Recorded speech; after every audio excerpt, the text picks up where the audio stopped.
par fidélité. C'est très intéressant ce que je viens d'entendre.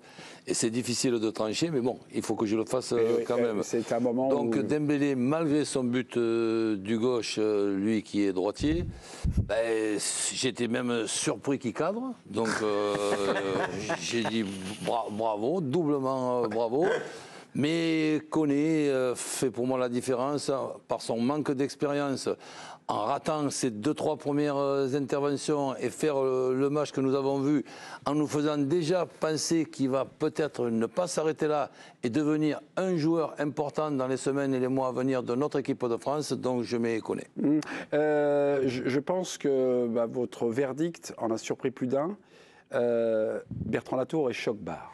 Là, Bertrand, vous êtes choc-barre, oui. comme disent les jeunes. Non, mais vous êtes sidéré. Nos trois grands cadors là, du football français à des époques différentes, messieurs Alonso, Courbis et Mikou, n'ont rien d'autre à nous annoncer qu'en fait, ce qu'ils reprochent au match Dembélé, c'est d'avoir déjà 50 sélections avant, quoi. Mais je suis ébahi de la faiblesse de ces arguments-là. C'est-à-dire qu'en fait, on méconnaît parce qu'il a fait un mauvais début de match, première sélection, c'est dur, du coup, c'est lui. Attendez, parce que, non, excusez-moi, la partie de Dembélé, pour vous, c'est une partie, on va dire, cohérente, fluide, sans rien, sans machin. Je sais que vous avez il vous exaspère, je le sais, ça transpire de vos thèmes depuis quelques années maintenant. Oui, il y a des frustrations, mais c'est-à-dire, qui vous voyez d'autre faire autant de différence que lui? C'est-à-dire que si vous l'avez sur le terrain, Roland, là je suis plus sérieux, l'a eu comme joueur. Ce soir, mais je sais bien, mais ce que je veux dire, c'est que Dembélé, de par son jeu, c'est ce que je vous réponds, il ne peut pas tout réussir, c'est impossible. Auquel cas, sinon, il faudrait qu'il joue comme des enfants de 8 ans, quoi. On demanderait un petit peu plus, quand même. Là, je t'ai cité quand même. Le but.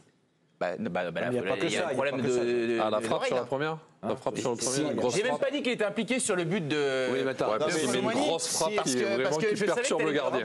La passe à Kylian Mbappé, elle est pas belle. Si le problème de notre réflexion, c'était Dembélé. Et que ce soir, on nous dit qu'est-ce qu'on met comme note à Dembélé sur le match de Dembélé. Eh bien, il y aurait certainement que des satisfactions. Mais on est en train de comparer avec un joueur qui démarre une carrière après un match pas évident et que là, il se retrouve en plein cœur de cette équipe, qui rate ses 3 premiers ballons et qui fait malgré tout un gros match. J'ai aimé son match. Pour moi, c'est une différence pour le distinguer. Au-dessus de Dembélé. Il a amené quelque chose à ce milieu. Le technique aussi, moi je trouve, parce que souvent on parle des milieux de terrain qui sont agressifs dans ce rôle-là. Dembélé, il a quand même fait jouer. Il n'est pas Rodri non plus, on va se calmer. On est surpris qu'il a cadré. Il a fait quelques interventions qui étaient vraiment très intéressantes. Dembélé, c'est pas 1h30 ce soir, on est d'accord. Mais comme tu le dis, c'est parce que c'est un jeu qui aussi. Voilà, mais c'est pas 1h30. D'accord. Je te prends l'exemple, malgré ses 50 sélections. Si par exemple, 50, je sais pas comment exactement. Peu importe. Admettons, ces 10 premières minutes, il rate 3 occasions franches. Ça peut arriver. Et si après ça, c'est déjà il me met, mais si après ça, lui ou un autre, ça arrive trop souvent. Mais si lui ou un autre, un attaquant rate 3 occasions faciles, premier quart d'heure. Après il me fait tripler, je suis encore plus admiratif.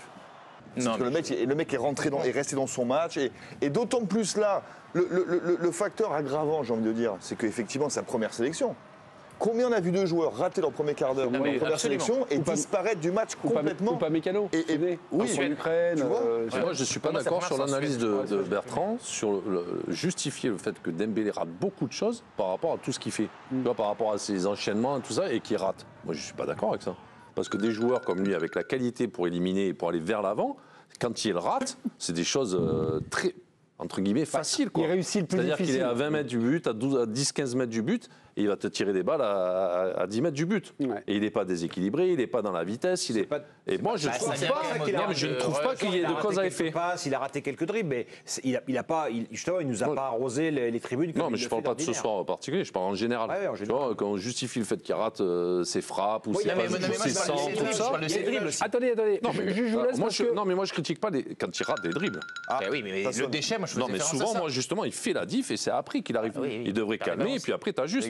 Laissez parler un peu Giovanni. Mais qu'est-ce qu'il veut, Giovanni? Il est toujours il travaille, il a un métier. Mais non, mais il nous coupe. On est en train de parler, là, c'est intéressant, il nous coupe. Il a un peu Siral en plus. Il y a une bonne soirée qui l'attend, qui veut vite y aller. Donc c'est soit il parle, tu veux rentrer chez toi, c'est ça? Mais non, il veut pas rentrer chez lui. Donc c'est soit il parle, soit il s'en va. Mais il veut pas faire les deux. Bon, arrêtez ce numéro de claquette, Mikou et Latour. Et surtout, il faut qu'ils disent Koné. Koné ou Dembélé. Et voilà, qui voulez-vous distinguer ce soir, Ousmane ou Manu? Alors, je prends la parole, Johan, je me permets de te couper parce qu'en fait, on est en train de se faire virer parce qu'on est les derniers au stade, parce que ça fait 3 heures que vous faites des tunnels et que vous n'essayez pas de parler les envoyés spéciaux. Donc, je vais choisir, pas pour te faire plaisir, mais parce que je le pense, Johan. Manu Koné, dans le jeu de corps notamment, Manu Koné, il a été excellent. Il a constamment positionné son corps vers l'avant par des feintes. Il a accéléré le jeu. Il en a raté beaucoup en début de rencontre et ça n'a pas entamé sa confiance. Il s'est pas dénaturé. Et j'aime bien qu'il mette cette personnalité et surtout d'avoir un joueur aussi créatif qui apporte du mouvement et de la percussion aussi bas, c'est un profil qu'on a peu en équipe de France, donc c'est intéressant et c'est à creuser. Merci Giovanni, voilà. Fin de soirée pour vous. Enfin, non, on peut pas lui répondre. Non, mais pendant que Giovanni parlait, c'était intéressant les images qu'il nous montraient. Oui, on va gagner le duel, je pense. Oui. Ils sont montrés les deux panneaux ratés. Attendez, votre soirée n'est pas terminée parce que votre ancien ami, là, Bertrand Latour, on ne peut pas lui répondre. Répondez à votre Giovanni.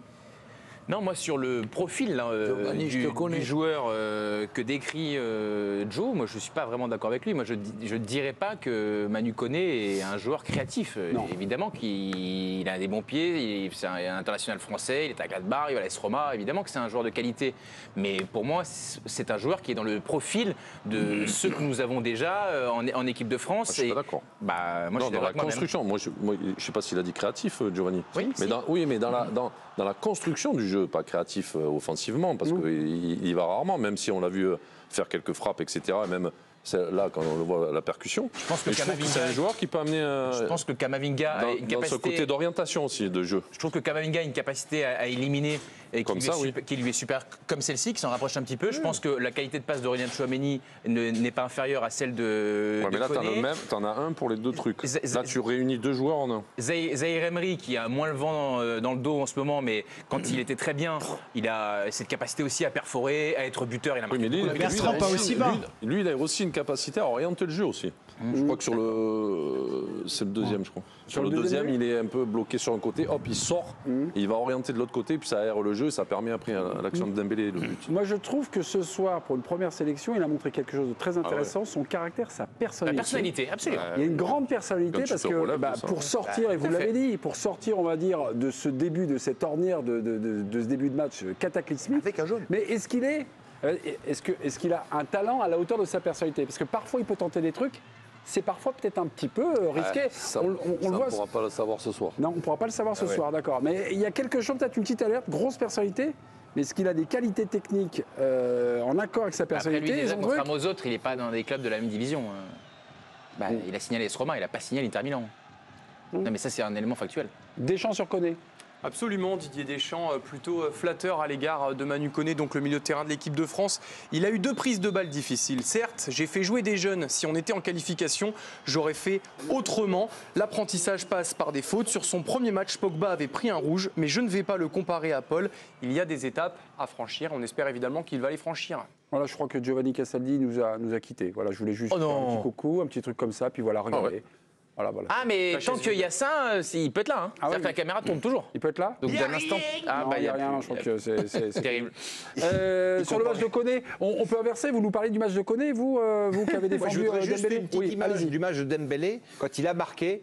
J'ai trouvé assez étonnant quand même ce rassemblement autour de lui, des remplaçants, des titulaires. Est-ce que vous êtes... Il a une cote de popularité, il est adoré. Je suis pas étonné. Il fêtait l'événement. C'était surpris. Oui, mais je trouvais que c'était un moment sympa, un des nombreux moments sympathiques de cette belle soirée. Ça dit quelque chose de sa personnalité. Ça dit quelque chose quand même. Et je me suis dit quand même... De sa cote de popularité, ça veut dire. Il y a de l'indulgence vis-à-vis de tous ses ratés, forcément de la part de ses copains. Et nous, si on peut parler un peu de Dembélé, ce qui est fabuleux sur son but, c'est que ce qu'il fait souvent, c'est qu'après son crochet, il y a une forme de précipitation. On a même l'impression qu'il vise rien après. Quand il déclenche sa frappe, t'as l'impression qu'il fait ça et puis ça va où ça va. Tu vois. Et là, après son deuxième crochet, tu sens qu'il y a la volonté de poser les appuis et de ne pas la forcer. Ouais. Et ça, je ne le vois pas souvent faire ça. Non, en général, c'est vrai. Oui, en général, il y a un brouillard. Il y a une volonté. Voilà. Ah ben là, il n'y a pas eu cette seconde où la lumière s'éteint. Là, il n'y a pas eu. Et donc là, c'est le match où il va passer un cap. C'est le match. Non, moi je vous accompagne. Elle est déjà content qu'il ait un peu de lucidité dans la dernière seconde avant de regarder. Tu vois, là, là souvent, il ferme les yeux, il frappe. Il place bien. Là, tu sens qu'il y a une volonté de poser l'appui. Il la place bien plein axe. Ben ouais. Là, c'est plein axe, ça? Il frappe plein axe. Regarde, elle passe au-dessus du gardien. Oui. Donc en fait, Il faut qu'on joue plus maintenant souvent réussir les à matchs. dire C'est que très important de jouer régulièrement. Son but les n'est pas matchs. beau, quoi. Ah, je dis pas ça. Mais Bah, je trouve qu'il est pénax, en gros, c'est le début du gardien, quoi. Mais il cherche pas une zone en fait. Bon, bah, si vous n'êtes pas d'accord entre vous, votez pour nous. Il sent qu'il cherche à l'enrouler quand même. Oui, il enroule, oui. Ah, ben Ça part plein axe. Non, mais il y a une volonté tout de suite, on le voit dans Moi, le en direct, je pensais qu'elle était, tu vois, au moins un mètre du poteau. Il veut l'envelopper Je pense que vers une lucarne elle part et elle va dans l'axe. Je pense qu'il veut l'envelopper plus dans l'équerre, mais bon, elle est pas, c'est pas une boulette. Déjà, il a cadré, c'est Enfin, bien. c'est pas une boulette du gardien non plus. Non, après, il a une vraie qualité des deux pieds, c'est qu'il a une force. Quand il frappe, ça part très fort par contre. Non, je rigole pas là. Ouais. Non, c'est vrai, Non, pied mais gauche, moi, pied droit, mais à quand chaque il fois frappe, qu'il frappe fort, moi je vois les ça trucs. part très fort en fait. Je vois qu'il tue un pigeon. Ah, mais quand il cadre, après, c'est dur pour le gardien, mais c'est vrai que il faudrait qu'il cadre plus. Roland, ça fait une semaine que vous êtes, on va dire, président de l'équipe du soir. On a eu le sujet avec Dembélé donc lundi dernier. Vous nous racontiez qu'en 2016, vous l'avez coaché pendant 6 mois. Et vous nous aviez dit, une petite discussion avec Ousmane, tu te considères plus droitier que gaucher. Vous avez dit, j'ai les deux pieds. Et non, vous avez dit, non, quand tu tires un penalty, Ousmane, tu le tires du droit ou du gauche? Bah, du droit. Donc, tu es droitier. Là, ce soir, frappe du droit. Et c'est Colomani qui marque la frappe du droit. La ratatouille. Il nous fait une ratatouille. Ça se transforme en passe décisive, mais c'est pas possible. Et là, frappe somptueuse du gauche, là, ce soir-là. Mais pour vous, c'est on va dire, il a les deux pieds, mais c'est un droitier. Eh ben, ce soir, je dis, il marque du gauche, malgré qu'il soit droitier. Et donc, ça lui arrive de marquer du gauche aussi. C'est un drochet ou c'est un boîtier? Mais je reste persuadé qu'en jouant déjà dans cette zone côté gauche et en rentrant vers l'intérieur, parce qu'il a toujours ce geste qui est comme un réflexe, et en enveloppant justement du pied droit, il marquerait beaucoup plus de buts. Jomikou, c'était aussi votre problème. Vous voyez mieux le jeu en étant droitier, en étant placé à gauche du terrain. Je préfère. Je confirme. C'est placé à gauche, je préférais. Parce que j'avais plus l'axe du terrain dès que je recevais le ballon. Tout le champ devant moi. Et côté droit, j'étais plus gêné parce que... Mais après, j'étais moins habile que Dembélé des deux pieds. Parce que moi, je trouve que c'est vraiment quand même assez équilibré, ces deux pieds. Même si je pense aussi, je suis comme Roland, je pense qu'il est droitier.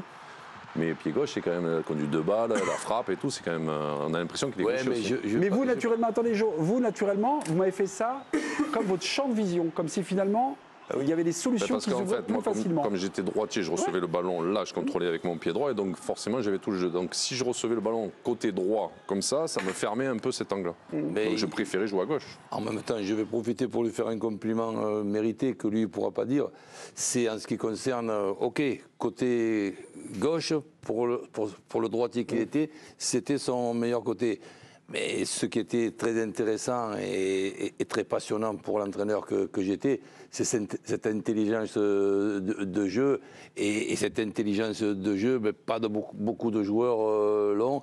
Et moi, j'ai eu la chance d'avoir quand même quelques joueurs qui avaient cette intelligence. Je pense à Pires, je pense à Zizou et je pense à Johan. Je ne vais pas tous les dire. Dans cet ordre-là, tu les mets? C'est vrai que, mais disons que le voir jouer de la façon qu'il jouait, y compris même aux entraînements, ça fait partie des joueurs que tu as l'impression qu'ils ont toujours une solution. Et même moi qui suis au milieu avec le sifflet qui faisait l'arbitre, je dis bon allez ça va, cette fois il est cuit. Eh ben non, il n'était pas cuit, il trouvait quand même la solution. T'as compris petit? Donc un hommage, c'est bon. C'était la dernière émission de Jomikou, merci beaucoup. Merci. On a une déclaration. Est-ce que l'intelligence de jeu se transforme dans l'intelligence d'analyse après, tu penses, Roland? Ça se prolonge dans l'intelligence d'analyse après, ou après il y a un cap approché? On a quelques doutes encore, mais il va finir par progresser. Romain, vous avez une déclaration à propos de Dembélé, une déclaration de qui? Du sélectionneur ou de ses coéquipiers? Non, d'Ousmane Dembélé, juste. Ousmane, m'intéressait. Écoutez, parce que c'est intéressant, il nous dit, on me dit que je suis trop généreux et que je cherche toujours à faire la passe, mais on me rabâche, toujours de tenter ma chance, que ce soit le coach au PSG ou mes coéquipiers. Cette saison, je vais essayer de tenter encore plus ma chance, d'être un peu plus personnel. Johan, j'ai entendu un. Non, c'est bien. Mais je trouve qu'il attente quand même pas mal, ça, je pense. Mais souvent, quoi. Résultat du duel, pour vous, le MVP, c'est Manu Koné.